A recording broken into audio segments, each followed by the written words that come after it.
Hello everyone. Today we're doing the video tour through what's called the Spatial Reasoning Toolkit. So this is a free tool, which is part of the Robertson program. So that is an initiative to make math and science more accessible through providing avenues of inquiry-based learning. And this is freely available thanks to the University of Toronto, Ontario. So I selected this particular tool because, as they say, increasing children's spatial reasoning capacity has been shown to benefit all children in overall mathematics achievement. We have learned that children can solve complex mathematical problems, especially in the area of geometry, when the learning is rich, engaging, meaningful, and playful. So essentially, this is a great tool for games that have inquiry-based learning. They're great for developing spatial reasoning. And so I just wanted to make a few notes about spatial reasoning because I think it's I think it's under discussed, and I'll add links to references in the description. But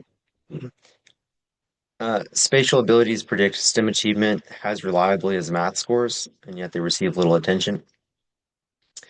And things that students do that improve spatial abilities, a lot of athletics improve spatial abilities, a lot of like musicians perform better at math.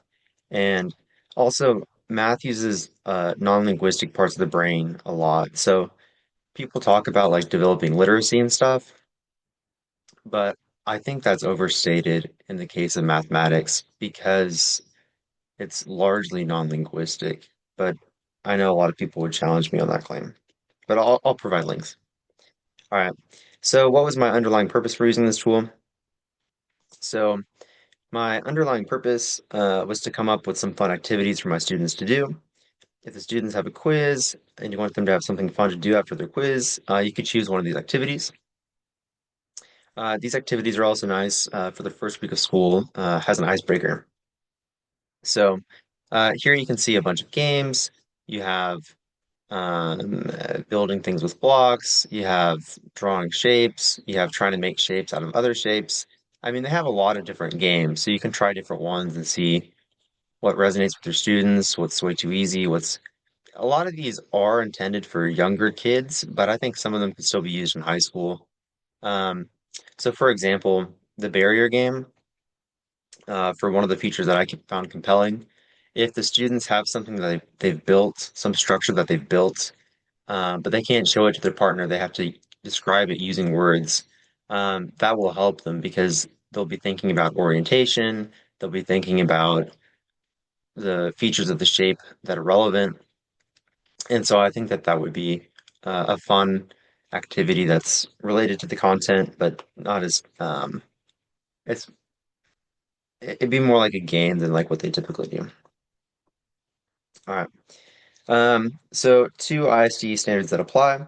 I put 3.5.a, staying current on innovation and learning. So this is an innovation because it's deliberately set up to improve spatial reasoning. And knowing that spatial reasoning is really important for mathematical ability, it just ties right in. And then also 3.5.d, navigate and continuous improvement. So trying out new things, some of them will work, some of them won't. But as long as I have some way to kind of assess if the students found it engaging and if it improved learning outcomes, then that's great. So maybe every time I try something new, I ask like 5 or 10 different students, like, what do you think of it? Like, really positive, neutral, really negative. Then I could have like some feedback to use in the future. All right. Well, thank you guys for watching. Yeah, you can definitely give this a go for your first week as an icebreaker.